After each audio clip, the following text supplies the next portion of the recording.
We all have certain ways that we think, and we can develop unhelpful patterns of thinking or thinking traps that can cause OCD and anxiety symptoms to take hold.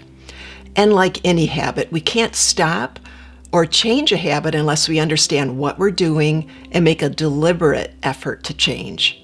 Have you ever wondered why some people interpret an intrusive thought or a bodily sensation as frightening or threatening, while others don't? Well, it works like this. You notice a thought, urge, image, bodily sensation, and then you interpret it as something frightening or threatening or intolerable or something that is just not significant or important at all. So how you interpret those things depends on you and the way that you think. This is really such an interesting topic because it gives you some insight on, how your thinking can be faulty or how it can trap you, resulting in OCD, obsessions, health anxiety, panic, and other anxiety disorders. There are primarily 6 maladaptive or faulty thinking styles that are common in people with OCD and anxiety disorders. These are much more than just an irrational thought here or there. These are cognitive patterns, schemas, or ways of thinking. Now, as a therapist with lived experience of anxiety and OCD, it helps me to recognize when I'm engaging in one of these faulty thinking patterns so that I can stop and intentionally correct myself. This practice also helps my clients, and I wanted to share this information with you as well. Now, this talk is based on the research of Freeston and colleagues, Przeworski and colleagues in 2017, and O'Leary and colleagues in 2011, and several other studies. Now, the first type of faulty cognition is perfectionism. Perfectionism is considered a personality trait. It's a rigid pattern of thinking and behaving. While perfectionism is not a formal diagnosis, it is an indication that a person is more likely to have OCD or OCPD, obsessive compulsive personality disorder. And it's also an indicator that treatment may be less successful if perfectionism is not specifically targeted in the treatment.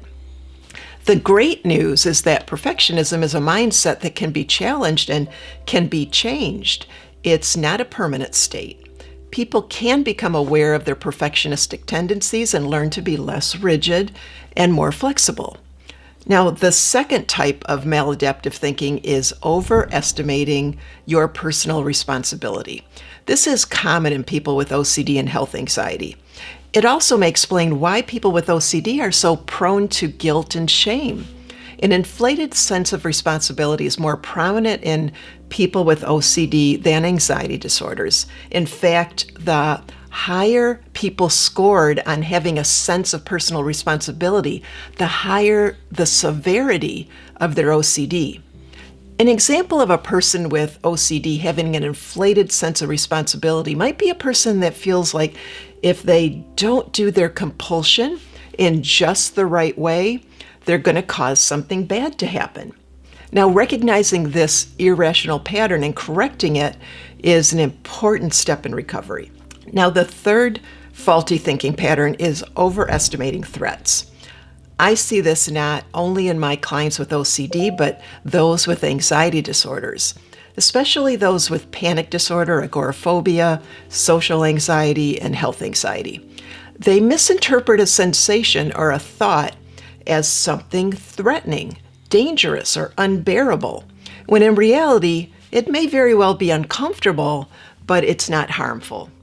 Now, the fourth cognition error is called thought-action fusion, and this is a process of overestimating the significance and the importance of thoughts. People with this pattern can exhibit magical thinking, where they believe that just by thinking about something is going to make it more likely to happen. So you might hear somebody say, I don't want to say that. Then it might make it happen.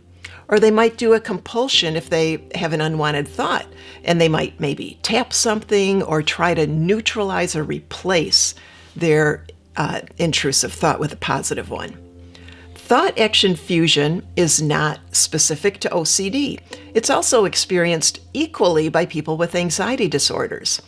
but thought-action fusion is correlated with more negative emotions in people with OCD, and it's implicated in the maintenance of the OCD cycle. Now, you may have heard me on other videos suggest that you identify your OCD thoughts and urges and label them as OCD.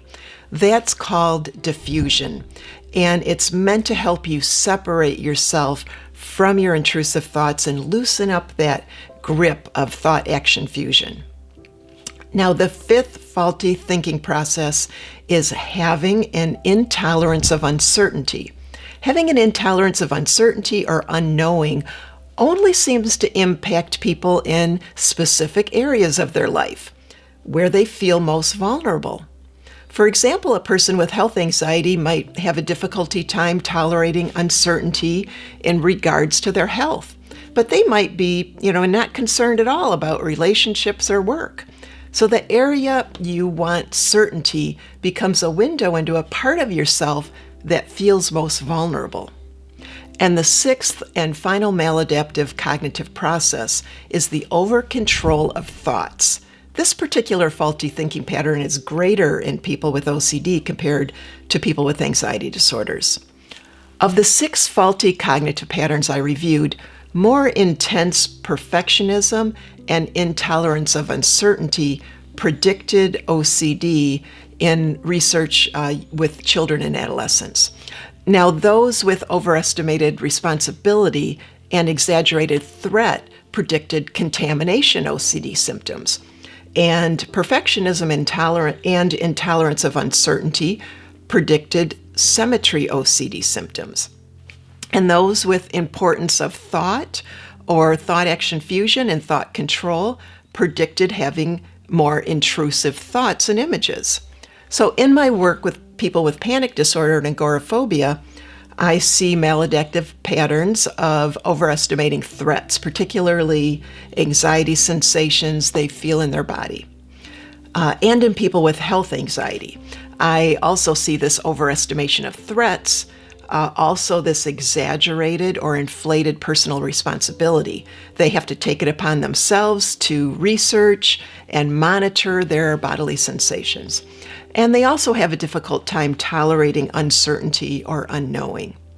Now, of course, none of us have control over what our thoughts or our bodily sensations might pop up, but we can control our patterns of assigning too much significance or importance to them in the moment. Now, thoughts and bodily sensations, they're not good or bad.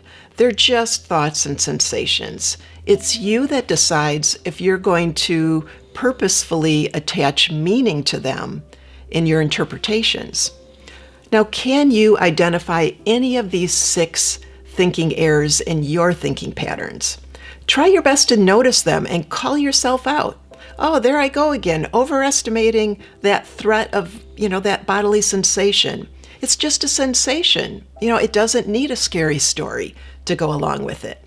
You might even want to go back and listen again and take some notes so that you can begin to intentionally change your thinking habits. Now, we treat anxiety disorders and OCD with evidence-based methods, including ERP, and by slowing down your thinking process, becoming aware of how you're interpreting your thoughts and sensations. If you have any questions or you need help, I have resources at pagepradco.com. Please leave me a comment below. You may ask me a question. Maybe share what faulty thinking patterns that you're noticing. Until next time, I'll see you in session. Take care.